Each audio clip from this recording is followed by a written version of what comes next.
A DHD overview. When to get an assessment. ADHD can affect focus, energy, and daily functioning.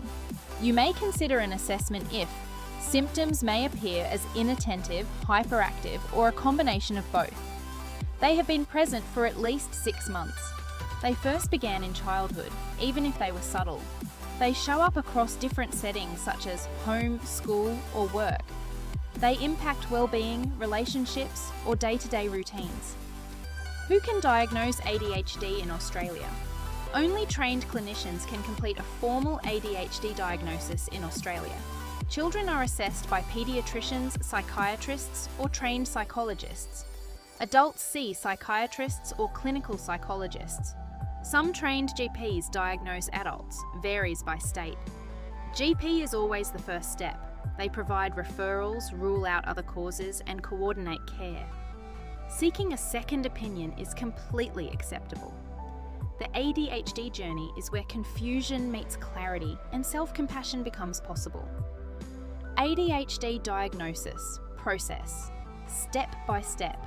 ADHD is diagnosed through multiple evidence-based steps, not one test. Here is a step-by-step process for ADHD diagnosis. Start with a GP appointment. Complete questionnaires and history forms. Include input from teachers, partners, or family. Attend a comprehensive clinical interview. Screening for co-occurring conditions. The clinician uses DSM-5 criteria and standardized tools. Receive a feedback session and a written report.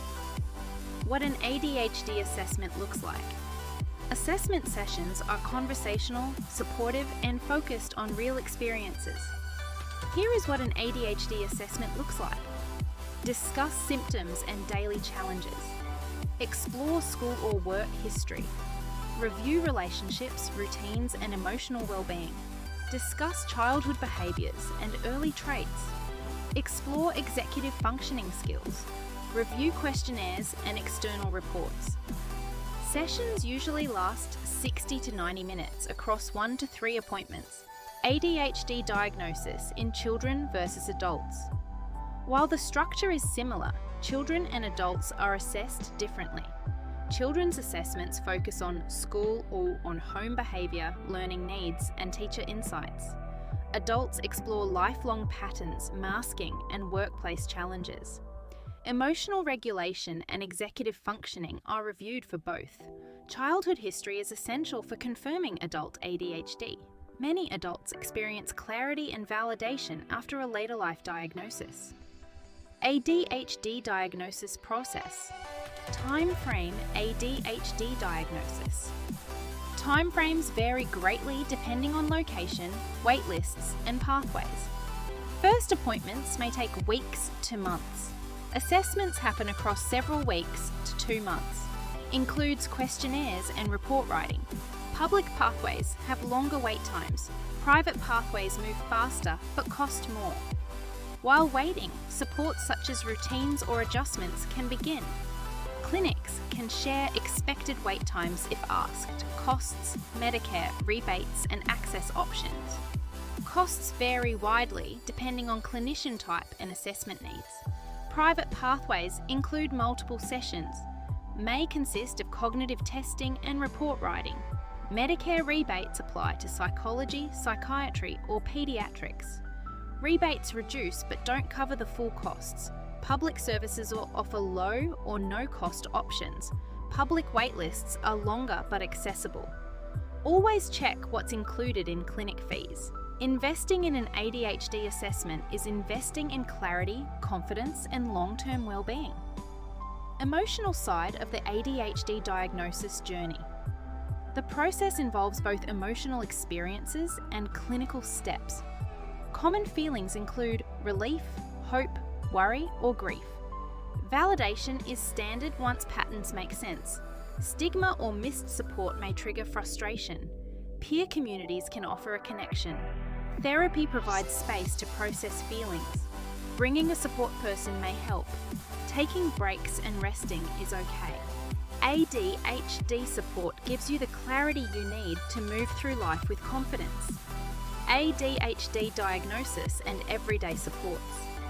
An ADHD diagnosis can unlock practical supports across life areas. Schools can provide learning plans and classroom adjustments. Exam supports and environmental changes may be offered. Workplaces can adjust hours or provide a clearer structure. Quiet workspaces or task support can help adults.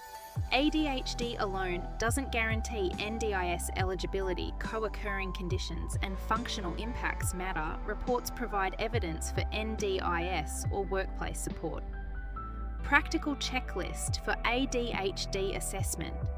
Gather school reports, past assessments, and key health information. Note your symptoms with real-life examples to share. Involve someone who knows you well, like a partner, teacher, or friend. Arrive early, bring notes, and ask for breaks if needed. Why? Affective Care. Affective Care walks beside you through each step of the ADHD journey. Pre-assessment guidance and preparation. Help gathering evidence for assessments or NDIS therapy and emotional support services. Skill building for routine, organisation, and emotional regulation. Support during school or workplace adjustments. Collaboration with GPs, specialists, and teachers. Emotionally centred care, rooted in respect and understanding. Ready to talk about the diagnosis process? We're here to support your ADHD journey with clarity and care, with no pressure. Ask questions or share concerns. Get help preparing for assessments. Understand your diagnostic report. Navigate school, workplace, or NDIS pathways. Explore next steps at your own pace. Receive compassionate and person-centered guidance. Reach out anytime for a supportive conversation.